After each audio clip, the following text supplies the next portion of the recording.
তবে শুভেন্দু অধিকারী নিদান দিচ্ছেন যে সরিয়ে দেওয়া আইপিএস দের ভিন রাজ্যে পাঠিয়ে দেওয়া হোক, সেরকমই নির্বাচন কমিশনে দাবি জানাবে বলে জানাচ্ছেন বিজেপির বিরোধী দলনেতা, রাজ্যের বিরোধী দলনেতা শুভেন্দু অধিকারী। এদিকে কুণাল ঘোষ পাল্টা কটাক্ষ করেছেন, তিনি বলেছেন 1000 পুলিশ বদলি করলেও একই ফল থাকবে। এর আগে ইলেকশন কমিশন সরিয়েছিল 16 এবং 19 দুটো ভোটে সরিয়েছিল। এরা তো গাজোয়ারি করে আছে। বিগত ভোটে যাদেরকে রেখেছে তাদের মধ্যে কেউ ডিআইজি আছেন, কেউ এসপি আছেন। উপর থেকে শুরু হয়েছে, যদি না হয় 2-4 দিন দেখবো, আমরা দেখে আমরা বলবো। একটা নির্বাচিত সরকার চলছে পশ্চিমবঙ্গে, তার অফিসার তার আধিকারিকদের সরিয়ে দেওয়া হচ্ছে বিজেপির কথা মতো, বিজেপি সুবিধা করে দিতে। একজনকে সরান, 10 জনকে সরান, 100 জনকে সরান, 1000 জনকে সরান, উপসংহার তো সেই একই হবে, 30 থেকে 35। আজ এই মুহূর্তে ভোট হলে আমরা জিতবো। শুভেন্দুদের বলে দিতে চাই, ওরা ওই এজেন্সি ডেকে আনা আধিকারিকদের বদলি এইসব নিয়ে ওরা ব্যস্ত থাকুক।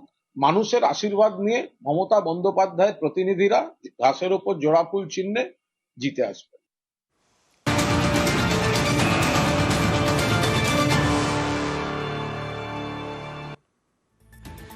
কমিশনের নজরে এই মুহূর্তে রাজ্যে 6টি আসন যেখানে বড়সড় আর্থিক লেনদেনের আশঙ্কা করা হচ্ছে। দার্জিলিং, মালদা উত্তর, মালদা দক্ষিণ, আসানসোল, বনগাঁ এবং কলকাতা উত্তর, এই 6টি আসন আর্থিক লেনদেনের আশঙ্কা করা হচ্ছে। এই 6টি আসনে, যে কারণে অতিরিক্ত ফিনান্সিয়াল অবজারভার এলো। তারপরেও ইডি সহ অন্য কেন্দ্রীয় এজেন্সিগুলিরও নজর থাকছে এই 6টি আসনের উপর। দার্জিলিং, মালদা উত্তর, মালদা দক্ষিণ, আসানসোল, বনগাঁ এবং কলকাতা উত্তর, যেখানে বড়সড় আর্থিক লেনদেনের আশঙ্কা করা হচ্ছে।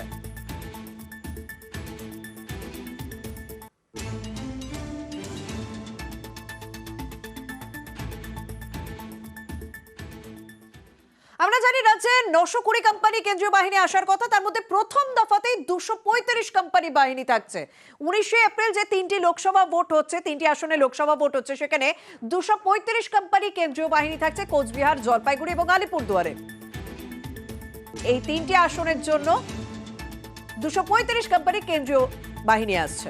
রাজ্যে 3 পর্যবেক্ষক, প্রথম দফায় 3 আসনের মনোনয়ন আগামীকাল থেকে শুরু হয়ে যাচ্ছে।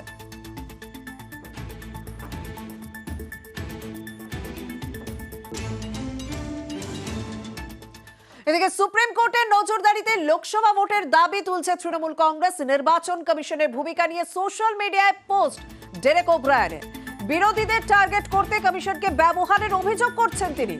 আমলা বদল নিয়ে প্রশ্ন তুলে সুপ্রিম নজরদারিতে লোকসভা ভোটের দাবি তৃণমূলের।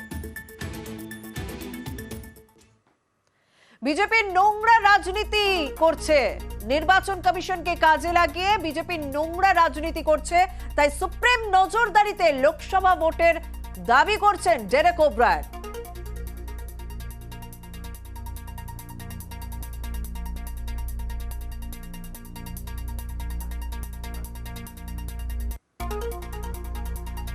ডেরেক ওব্রায়ান নতুন সংবিধান রচনা করে দিক, ডেরেক ওব্রায়ানকে কটাক্ষ করছেন সুকান্ত মজুমদার।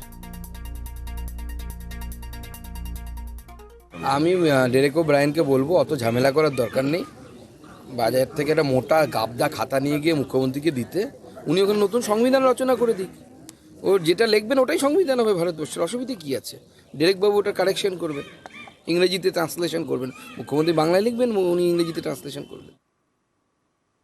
তবে শুধু সুপ্রিম নজরদারিতে ভোট নয়, সন্দেশখালীর ঘটনাও সুপ্রিম তত্ত্বাবধানে হোক, মন্তব্য করছেন প্রদেশ কংগ্রেসের সভাপতি অধীর চৌধুরী। আমরা তো চাই যে সুপ্রিম কোর্টের নজরদারিতে সন্দেশখালী ঘটনা ঘটুক। শুধু ভোট কেন, ভোটও হোক, সন্দেশখালী হোক, এই বাংলায় চুরি বাটপাড়ি যা আছে সেগুলো হোক, বিরোধী দলের উপর যে সন্ত্রাস হয় সেগুলো হোক, আমরা চাই। তৃণমূল কংগ্রেসের মুখপাত্র শান্তনু সেন, তারও সেই একই বক্তব্য। নির্বাচন কমিশন বিজেপির অঙ্গুলি হেলনে চলছে, তাই এই নির্বাচন কখনো নিরপেক্ষ হতে পারে না। মুখ্য নির্বাচন কমিশনার গত শনিবার নির্বাচনের নির্ঘণ্ট ঘোষণার সময় বলেছিলেন, কোনো জায়গায় যদি 3 বছরের বেশি কোনো অফিসার থেকে থাকেন তাদের ক্ষেত্রে বদলির প্রশ্ন আসে। পশ্চিমবঙ্গের ডিজি, যার 3 বছর হয়নি, শুধু বিজেপি রিস মাস্টার্স বয়সে কাজ করে তারা এই ধরনের সিদ্ধান্ত নিয়েছে এবং আমরা আতঙ্কিত যে আগামী দিনেও নির্বাচন প্রক্রিয়ার প্রত্যেকটা পদক্ষেপে নির্বাচন কমিশন বিজেপির অঙ্গুলি হেলনে চলবে। এই নির্বাচন কখনো নিরপেক্ষ হতে পারে না। তাই আমরা দাবি করেছি সুপ্রিম কোর্ট মনিটরড নির্বাচন ভারতবর্ষে হওয়া উচিত।